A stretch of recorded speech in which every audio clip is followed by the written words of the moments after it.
Welcome to the SBH Volunteer Visiting Program. This program is volunteer-centered. We match you to visit a person based on your ability and time.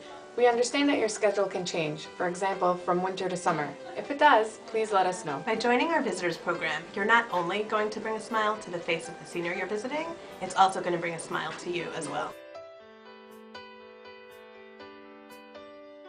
I visit 3 or 4 people every week for about an hour. The effort that I put into it is practically zero.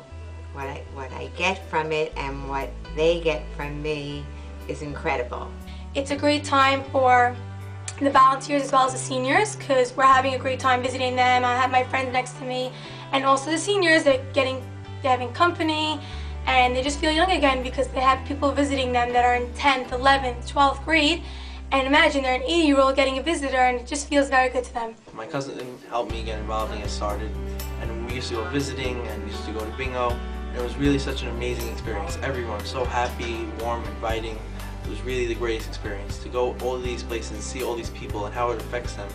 There, you feel much happier than they feel because you get the experience the greatest feeling of all time, which is doing Chesed. I've done so far over 1,500 phone visits. Some are very rewarding, some are very depressing, mostly rewarding.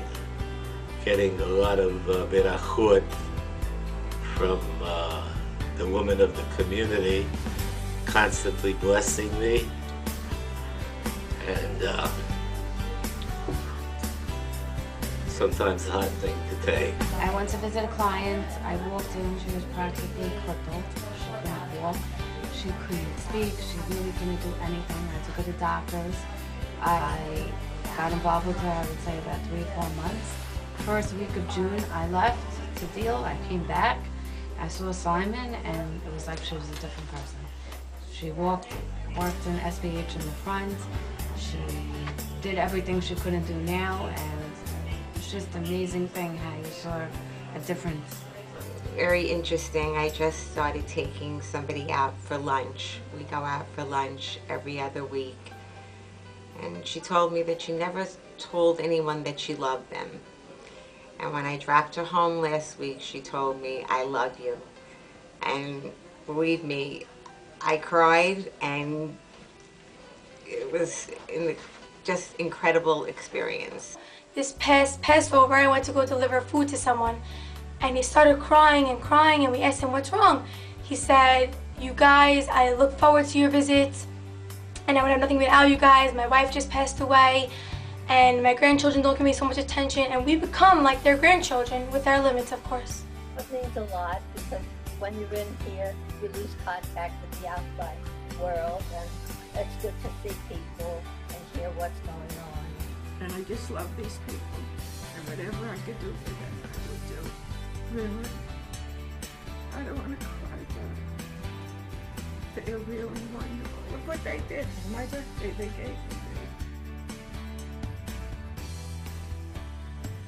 Here are the necessary guidelines to becoming an SBH visitor. Don't talk about or ask how many children they had. Don't speak about how it was living during the war. You shouldn't speak about money-related issues. For example, asking, "How much money did you have?" or "How much money did you make?"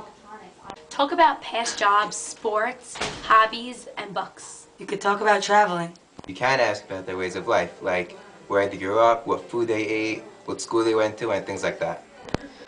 Another good topic to speak about are the holidays.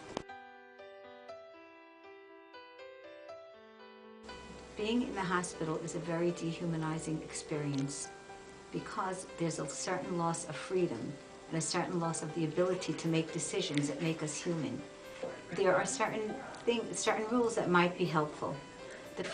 When I go to make a visit in a hospital, the first thing I do is knock on the door before entering. So you knock on the door and you ask, "Hi, my name is so-and-so. May I please, are you in the mood for a visit?" If they answer in the affirmative, draw closer to their bed and smile. And if you can, if there's a chair nearby, try to sit down so that you're at eye level with them. You don't want to stand over someone because they feel that, and again, it's something very subtle, but they might feel that you're on top of them, so to speak, like the doctors and the nurses. If there's a doctor or a nurse in the room, Just don't go in, leave. Don't just leave. Don't even knock on the door. Just come back later.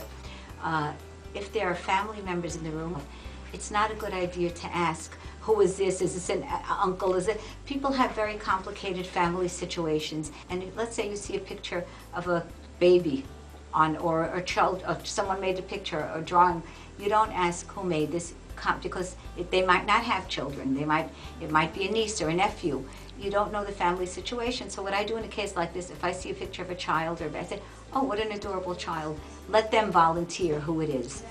And ask after 5 or 10 minutes, ask, would you like for me to leave? Do you want to rest now? Say, do you want to rest now? Give them an opening, as much freedom as possible. Before you leave, say, can I get you anything? Is there anything that you would like?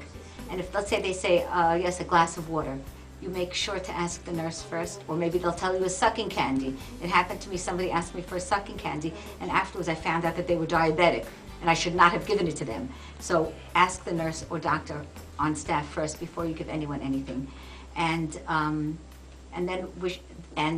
then leave them your number. We usually have cards where we leave the number if they want to call us or if the family wants to call us, and wish them well and ask them if they, to call you if they need anything. And if you see they're interested in what's going on outside, remember they're locked up in that hospital room. So if you don't want, it's very funny because you don't want to say too much about, oh, the weather is gorgeous and they're in the hospital bed. But on the other hand, you don't want to isolate them. So you could talk about the news. I learned from one time I went to visit someone, and Mickey Carey was there, and he had a little newspaper with him. He brought the newspaper, and he was talking about the different articles that he thought the person might find interesting. You have to also be observant. If you see that a person is tired and they don't want to be rude to you, you excuse yourself and say, I see you want to rest now. I'll leave you, and if you need anything, please call me. And that's basically it. When you visit someone and they ask you to do some errands or anything like that, make sure that it's not to go out of your way or doing something that SBH can't do for them. If there are issues, you should be always attentive to social issues that the patient is undergoing, and if you notice anything, you should report back to Biko Chorem. Confidentiality when speaking to the people you visit is very important, and we have to be very sensitive in making sure to not speak about sensitive cases to others. I would like to encourage everybody to visit at least one person, and then you'll want to visit 2 and 3 and 4. It's just an amazing experience. I really recommend you guys just doing it for 3 minutes out of your time. That will make a difference in your life. So. You're not alone in this. If you feel that there's a situation that needs our intervention, let us know.